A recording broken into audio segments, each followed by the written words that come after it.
What makes an entry-level or mid-range phone worth the buy depends on how you seek the best value for money. With the Vivo V25, you might be expecting decent cameras, a reasonable display, and maybe some tropes that might set it apart from the ordinary. But what if it just blends in amongst the rest at this price range? Should it deter you from the basic needs of a good smartphone? And the big question, does it feel like an upgrade from its previous generation, or is it more of a stagnation disguised in a new frame? We're taking a look underneath the hood of the Vivo V25 to find out if it makes a justifiable option from its Pro variant coming to our shores real soon. Or did Vivo play it safe in the hopes of receiving accolades purely for its build quality and design? Let's find out.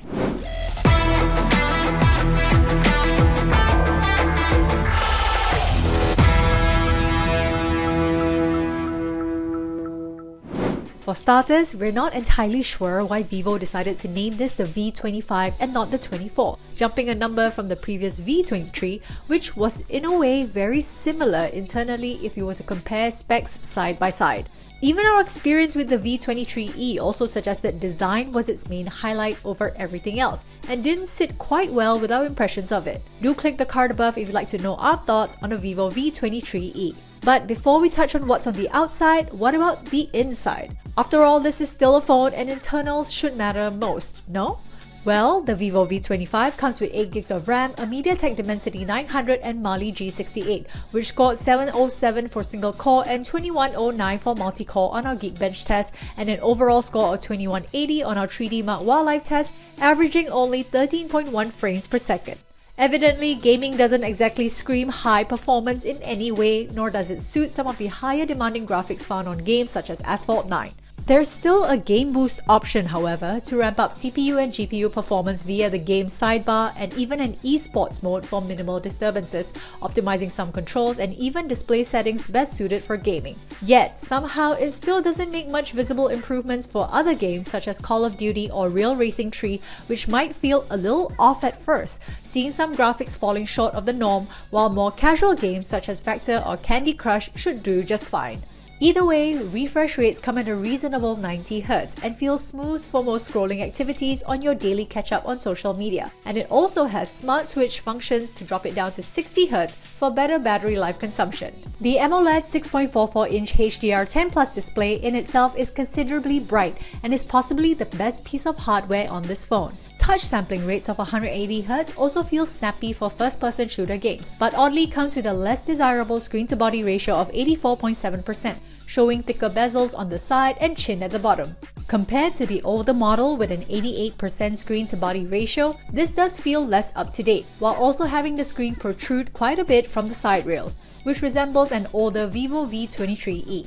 This would have felt nicer in the hands if it were more flushed into the frame, but still, nothing a simple cover wouldn't fix. Watching movies or videos on the AMOLED screen befits its specs, showing very deep blacks and very sharp details while managing variable viewing angles quite well with 409 ppi density and 1300 nits peak brightness, accompanied by an enclosed mono speaker promoting high-res audio which reasonably projects up to 90Hz decibels. Utilizing the top earpiece would have been ideal for a more immersive experience, but not quite the deal breaker, as it does get quite loud for movies and music. But where things tend to stagnate from the older rendition is its cameras, coming with the same 64MP main camera, an 8MP ultra wide, and a 2MP macro camera.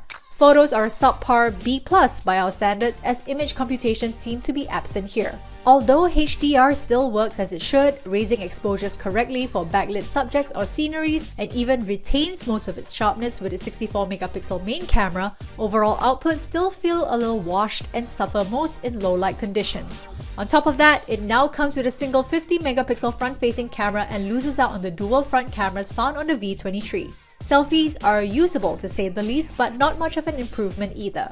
Video outputs on the other hand get very inconsistent in different light settings, topping at 4K at 30 frames per second, which oddly performs better under artificial lighting, but not quite as much in natural daylight. Exposure compensations are quite visible here and can get quite jarring when filming longer form video.